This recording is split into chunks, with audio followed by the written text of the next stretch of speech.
என்னோட பெயர் ஏஎஸ் அகமது கபீர். நான் தேனி மாவட்டம் உத்தமாபாளையத்திலிருந்து பேசுறேன்.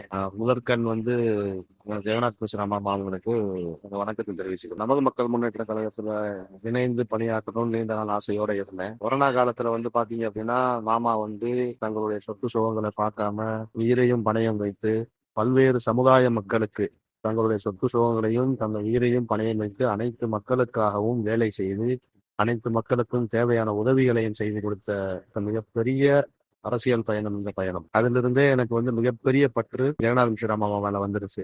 நான் கட்சியில இணையணும்னு விரும்பி ஆசைப்படுறேன். இப்போது கடந்த 8 நாட்களா இப்போது நான் சவுதி அரேபியாவில் மக்கால இருக்கிறேன். என்னோட மக்கா பயணம் இன்ஷா நாளையோட முடியுது.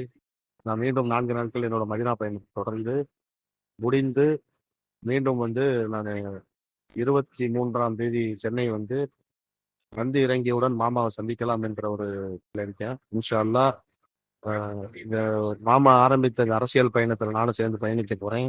மாமாவோட அரசியல் பயணம் சிறக்கணுன்றதுக்காக நம்ம மக்காவில் மாமாவுக்காகவும் நமது மக்கள் முன்னேற்ற கழகத்துக்காகவும் மாமாவுடைய குடும்பத்திற்காகவும் பிரார்த்தனை நிறைய பிரார்த்தனைகள் பண்ணிக்கிட்டு இருக்கேன். நான் இறங்கியவுடன் மீண்டும் மாமாவை கண்டிப்பா சந்திப்பேன். மாமாவின் அரசியல் பயணம் தொடக்க, மாமாவின் அரசியல் பயணம் சிறக்க, மிகப்பெரிய வெற்றியடைய எனது வாழ்த்துக்கள்.